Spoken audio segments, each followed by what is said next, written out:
بسم اللہ الرحمن الرحیم۔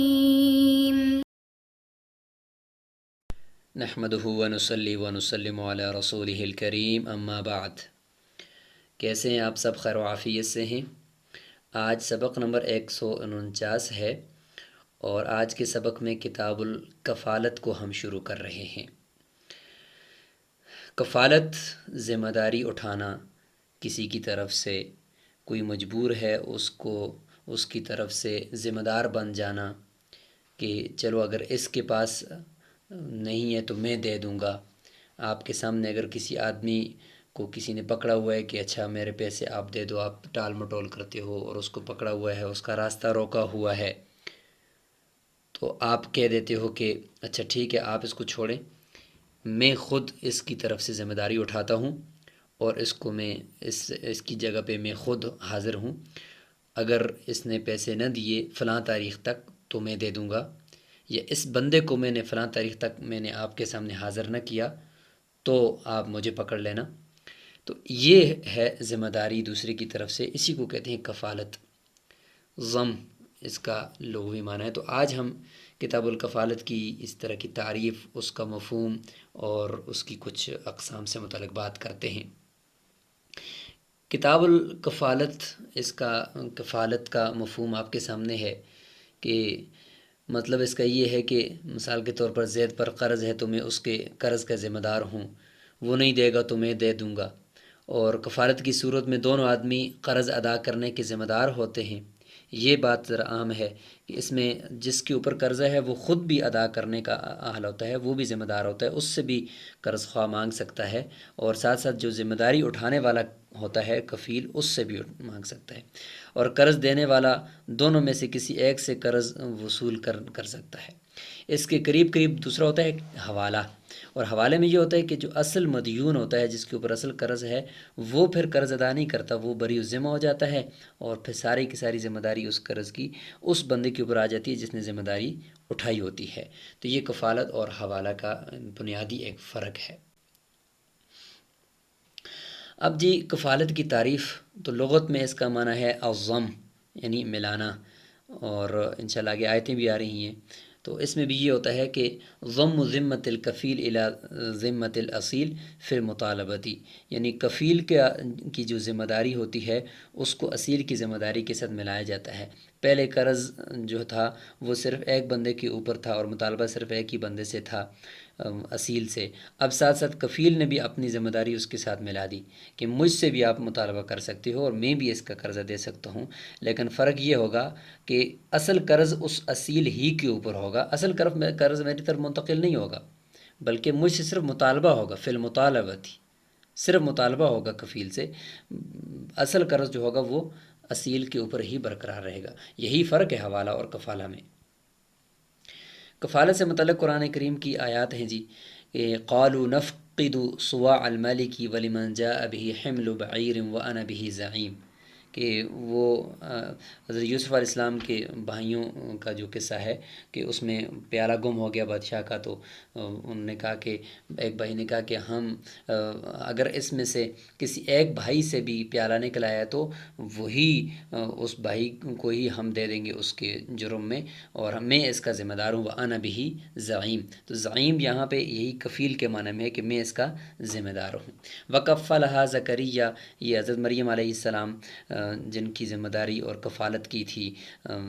حضرت زکریا علیہ السلام نے، تو وہ اس کا ذکر یہاں پہ قرآن میں ہے، سورہ آل عمران کے اندر ہے کفلہا۔ تو جیسے ہم بھی اپنے زبان میں استعمال کر رہے ہیں کہ فلاں کی زیر کفالت، کفالت کا مطلب یہ ہوتا ہے کہ وہ بندہ اس انسان کی ساری چیزوں کا ذمہ دار ہے، اس کی معاشی نظام کا وہ ذمہ دار ہے، اس کی رہن سہن کا وہ ذمہ دار ہے، اس کے تمام اخراجات کا وہ ذمہ دار ہے، تو اس لیے اس کو کہتے ہیں کہ یہ اس کی زیر کفالت، یہ فلاں فلاں بچے ہیں، فلاں فلاں لوگ ہیں، تو اس لیے سے ہم استعمال کر رہے ہوتے ہیں۔ کفالت کی اصطلاحات کیا ہیں؟ تو اس میں جو ذمہ داری اٹھانے والا ضامن ہوتا ہے اس کو زعیم، حمیل یہ بھی کہتے ہیں، اس کو کفیل کہتے ہیں، یہاں پہ کفیل ہوگا۔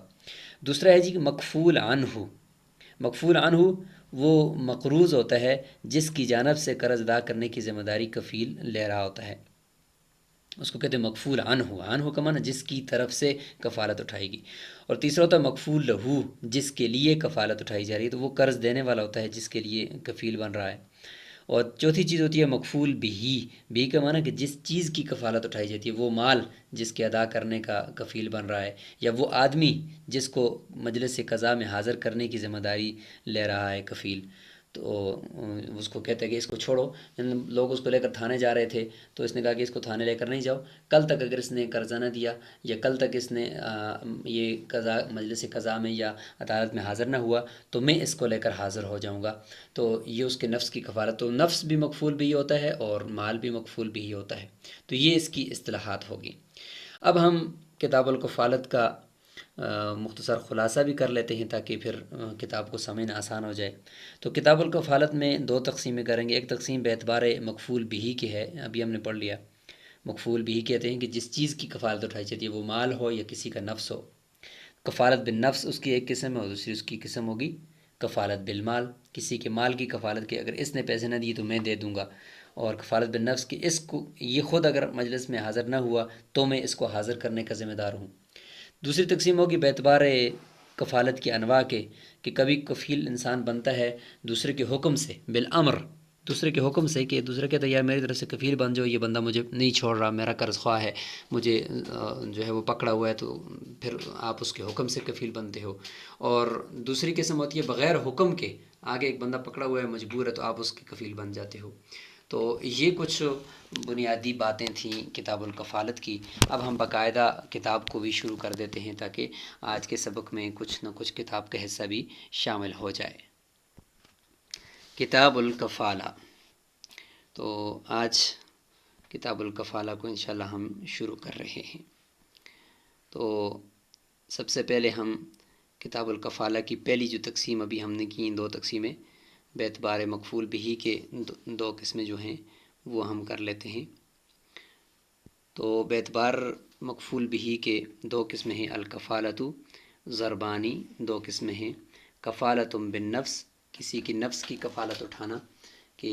کسی کو عدالت میں حاضر کرنے کی ذمہ داری اٹھانا، و کفالۃ بالمال، یا کسی کے اوپر مال ہے دوسرے آدمی کا، مکفول عنہ کے اوپر مال ہے مکفول لہو کا، تو آپ مکفول عنہ کی طرف سے کفیل بن جائیں، تو اس کو کہتے ہیں کفالت بالمال، مال کی ذمہ داری اٹھانا. والکفالۃ بالنفس جائزۃ، سب سے پہلے کفالت بالنفس شروع کر رہے ہیں کہ جائز ہے، یہ درست ہے کہ اس میں کسی نفس کو آپ نے حاضر کرنے کی ذمہ داری اٹھائی ہے، تو اس میں کوئی حرج نہیں ہے. وعلی المضمون بہا احضار المکفول بھی، مضمونی بہا کا معنی کہ اس کفالت بالنفس کے اندر جو ضمانت اٹھانے والا ہے، جس کے اوپر ضمانت لازم ہے، اس کے اوپر لازم ہے کہ احضار المکفول بھی، مکفول بھی جو آدمی ہے اس کو حاضر کرنا ضروری ہے. منعقد کس طرح ہوتی ہے یہ کفالت؟ فرماتے ہیں کہ وطن عقد اذا قال، منعقد ہو جاتی ہے جب کہے تکفلت بنفس فلان، فلاں آدمی کے نفس کی میں نے کفالت اٹھائی، او برقبت، یا اس کی گردن کی، او بروح، یا اس کی روح کی، او بجسد، یا اس کے جسم کی، او برأس، یا سر کی، او بنصف ہی، او بثلث، اس کے نصف یا اس کے ثلث کی. یعنی پورے جسم، یا ایسا لفظ بولے کہ جس سے پورے جسم کو مراد لیا جائے، نصف، ثلث، جسد، رأس، سب سے کل کو مراد لیا جا سکتا ہے، تو لہذا ان الفاظ سے بھی کفالت درست ہو جائے گی. وَكَذَلِكَ إِنْ قَالَ، اسی طریقے سے اگر وہ یہ کہے ضمنتہ، میں اس کی طرف سے ضامن ہوں، میں نے اس کی، یا ضمنتہ، یہ لفظ ضمنتہ ہے، یہ میم کی کسرے کے ساتھ ہے، ضمنتہ، میں اس کے طرف سے ضامن ہوں، او ہوا علیہ، اس کی ذمہ داری میرے اوپر ہے، او الیہ، یا میری طرف ہے، او انا بھی زعیم، یا میں اس کا ذمہ دار ہوں، جیسے ابھی ہم نے آیت میں پڑھ لیا، او قبیل بھی، یا میں اس کا قبیل ہوں، قبیل بھی بمعنی کفیل کے ہے. ان سب صورتوں میں کفالت کا یہ عقد منعقد ہو جائے گا ان تمام الفاظ سے. فَإِنْ شُرِطَ فِي الْكَفَالَةِ تَسْلِيمُ الْمَكْفُولِ بِهِ فِي وَقْتٍ بِعَيْنِهِ، اگر یہ شرط لگائی جائے کفالت کے اندر کہ مکفول بھی کو ایک متعین مقررہ وقت کے اندر اندر حاضر کرنا ضروری ہے، یہ مکفول لوگوں نے بول دیا کہ بھئی اس وقت کے اندر حاضر کرنا ضروری ہے، تو لازمہ احضارہ، تو اسی وقت میں وہ اس کو حاضر کرنا ضروری ہے۔ اذا طالبہ بہ، جب وہ مطالبہ کرے مکفول لہو اس کا، یعنی مکفول بہ کے بارے میں مکفول لہو مطالبہ کرے کفیل سے کہ میں نے آپ کو کہا تھا کہ بھئی فلاں وقت میں آپ نے اس کو حاضر کرنا ہے، لہٰذا اب اس کو لے کر آپ فوراً عدالت پہنچ جاؤ، آپ نے اس کی ذمہ داری اٹھائی ہوئی ہے مکفول بہ کی۔ فی ذالک الوقت، اس متعین وقت کے اندر جب وہ مطالبہ کرے گا مکفول لہو تو حاضر کرنا اس کا ضروری ہو جائے گا۔ تو یہ اس کا ایک حکم ذکر کر دیا گیا ہے کہ یہاں پر فَإِنْ أَحْضَرَهُ، اگر اسی وقت کے اندر کفیل نے مکفول بہ آدمی کو حاضر کر دیا تو ٹھیک ہے، یہ اپنی کفالت سے بری ہو جائے گا۔ وَإِلَّا، اگر نہیں کرے گا، حَبَسَهُ الْحَاكِمُ، تو حاکم اس کو قید کرے گا۔ تو یہاں پہ ایک دم سے قید نہیں کرے گا، بلکہ اس سے پوچھا جائے گا کہ آپ بتائیں آپ کے کیا مسئلہ ہے، وہ بندہ آپ کو ملا نہیں ہے، کہاں غائب ہو گیا ہے، آپ اس کو لے کر آئیں۔ پھر اگر یہ کفیل ٹال مٹول کرے تو پھر قاضی اس کو قید کرے گا، حتیٰ یحضرہ، یہاں تک کہ وہ اس کو حاضر کرے۔ وَإِذَا أَحْضَرَهُ، اگر کفیل نے مکفول بہ کو حاضر کیا، وَسَلَّمَهُ فِي مَكَانٍ، اور ایسی جگہ پر حوالے کیا مکفول لہو کے، یقدر المکفول لہو، مکفول لہو قادر ہے، اعلیٰ محاکمتہ، اس آدمی کے ساتھ کیس لڑنے پر، وہاں اس جگہ میں یعنی ایسی جگہ میں لا کر اس کو دے دیا ہے کہ جہاں پر وہ اس کو آسانی کے ساتھ عدالت لے جا سکتا ہے، تو یہ کفیل بری ہو جائے گا، کیونکہ اس کا کام مکمل ہو گیا، اس نے لا کر مکفول لہو کو حوالے کر دیا۔ اگر اس نے شہر کے اندر لا کر حوالے کیا، بازار میں لا کر حوالے کیا، تو کیا اس سے بری ہو جائے گا؟ تو یہاں پہ اس کی تفصیل بھی آ رہی ہے۔ بری الکفیل من الکفالتی، کفالت سے کفیل بری ہو جائے گا کہ اس نے مکفول لہو کے حوالے کر دیا ہے۔ وَإِذَا تَكَفَّلَ بِهِ عَلَىٰ، اگر کفیل نے ذمہ داری اٹھائی تھی، تکفلا ذمہ داری اٹھائی تھی اس بات کی کہ اعلیٰ ان یسلمہ فی مجلس القاضی، کہ وہ اس کو قاضی کی مجلس میں لا کر عدالت کے اندر حاضر کر کے آپ کو دے گا، فسلمہ فی السوق، اس نے بازار میں لا کر دے دیا، بریئہ، متقدمین کے نزدیک اور سب ائمہ کے نزدیک باقی تو یہ بری ہو جائے گا کہ اس نے بازار میں لا کر دیا، اور بازار میں ظاہر دینے کا مطلب یہ ہے کہ آسانی کے ساتھ وہاں سے، پرانا زمانہ تھا یعنی قدیم زمانے میں لوگ بھی تعاون کرتے تھے عدالت کے ساتھ، تو وہ سب لوگ مجرم کو پکڑ کر وہ عدالت تک پہنچا لیں گے، لہٰذا بازار کے اندر دینا اس سے کفیل بری ہو جائے گا، اور جنگل میں دینے سے بری نہیں ہوگا کیونکہ وہاں سے بھاگنے کا اندیشہ ہے۔ لیکن امام ظفر رحمۃ اللہ علیہ فرماتے ہیں کہ اب جو زمانہ آگے بڑھتا گیا ہے، لہٰذا بازار کے لوگ اس آدمی کے بھاگنے میں مدد کریں گے کہ بھائی بھاگو، اس کو چھپانے میں مدد کریں گے، نہ کہ اس کو عدالت میں پہنچانے میں۔ اس لیے فی زماننا فتویٰ امام ظفر رحمۃ اللہ علیہ کے قول پر ہوگا کہ اس آدمی کو جب تک وہ عدالت کے اندر حاضر نہیں کرے گا اس وقت تک کفیل بری نہیں ہوگا۔ مکفول بھی کو اگر اس نے بازار میں لا کر دے دیا تو اس سے وہ بری نہیں ہوگا، کیونکہ وہاں سے بھاگنے کے بہت زیادہ چانسز ہیں۔ وَإِنْ كَانَ فِي بَرِيَّةٍ، اگر وہ جنگل میں لا کر دیتا ہے، لم یبرا، تو جنگل میں بھی وہ دینے سے بری نہیں ہوگا، کیونکہ ہو سکتا ہے کہ مکفول لہو سے وہ کفیل بھاگ جائے۔ وَإِنْ مَاتَ الْمَكْفُولُ بِهِ، اگر مکفول بھی خود جس کو لے کر عدالت آنا تھا وہ خود ہی مر گیا، تو اب کس کو لے کر آئے گا؟ ظاہر ہے کہ جو چیز لانی تھی عدالت کے اندر، جو آدمی لانا تھا وہ خود ہی نہیں رہا، لہٰذا بری الکفیل بالنفس من الکفالہ، کفیل بالنفس جو تھا جس نے نفس کی کفالت اٹھائی ہوئی ہے وہ پھر کفالت سے بری ہو جائے گا۔ ہاں اگر کفالت بالمال بھی اٹھائی تھی تو پھر وہ والا جو ہے وہ بری نہیں ہوگا، لیکن کفیل بالنفس جو ہے وہ بری ہو جائے گا۔ وَإِن تَكَفَّلَ بِنَفْسِهِ، اب دیکھیں کہ کفالت بالنفس اور کفالت بالمال مل رہی ہیں، دیکھیں کہ وَإِن تَكَفَّلَ بِنَفْسِهِ، اگر کسی نے کسی کے نفس کی کفالت اٹھائی کہ اس کو عدالت میں حاضر کرے گا، اعلیٰ اس شرط پر کہ أَنَّهُ إِن لَمْ يُوَافِ بِهِ فِي وَقْتٍ كَذَا، کہ اگر اس نے فلاں وقت متعین وقت کے اندر اس وعدے کو پورا نہ کیا، لم یوافی، کفیل نے اس وعدے کو پورا نہ کیا، فَهُوَ ضَامِنٌ لِمَا عَلَيْهِ، تو وہ ضامن ہوگا اس کفالت بالنفس کے ساتھ ساتھ اس مکفول بھی کے اوپر جتنا دین ہے اس کا بھی ضامن ہوگا۔ تو کفالت بالنفس کے ساتھ کفالت بالمال ملا دی اس نے کہ اس کے اوپر جو پیسہ ہے اس کا بھی ضامن ہوگا۔ وہ الفن، وہ مثال کے طور پر 1000 درہم تھا، فلم یحضرہ یا فلم یحضرہ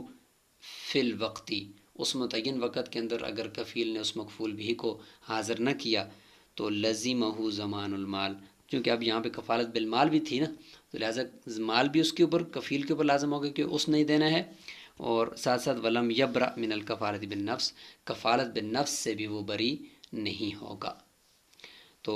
یہاں تک ہی آج ہم اس سبق کو مکمل کر لیتے ہیں۔ تو آج ہم نے کفالت کا ایک بنیادی مفہوم پڑھا، حوالہ کے ساتھ اس کا فرق پڑھا کہ حوالہ کے اندر سارے کا سارا دین وہ ذمہ دار کی طرف منتقل ہو جاتا ہے، اصیل سے ہٹ جاتا ہے، جبکہ کفالت میں اصیل کے اوپر ہی دین رہتا ہے، اور جو ذمہ داری اٹھانے والا کفیل ہوتا ہے اس کو صرف مطالبہ اس سے کرنے کا حق ہوتا ہے مکفول لہو کو۔ تو یہ بنیادی تھی، اور پھر اس کے بعد ہم نے کچھ اس کے بنیادی احکامات پڑھ لیے ہیں کفالت بالنفس کے۔ تو آگے انشاءاللہ یہ سبق چلتا رہے گا، اور اس کو آپ نے اچھی طریقے سے دیکھ کر اور اس کا تکرار کر کے آنا ہے۔ السلام علیکم ورحمۃ اللہ وبرکاتہ۔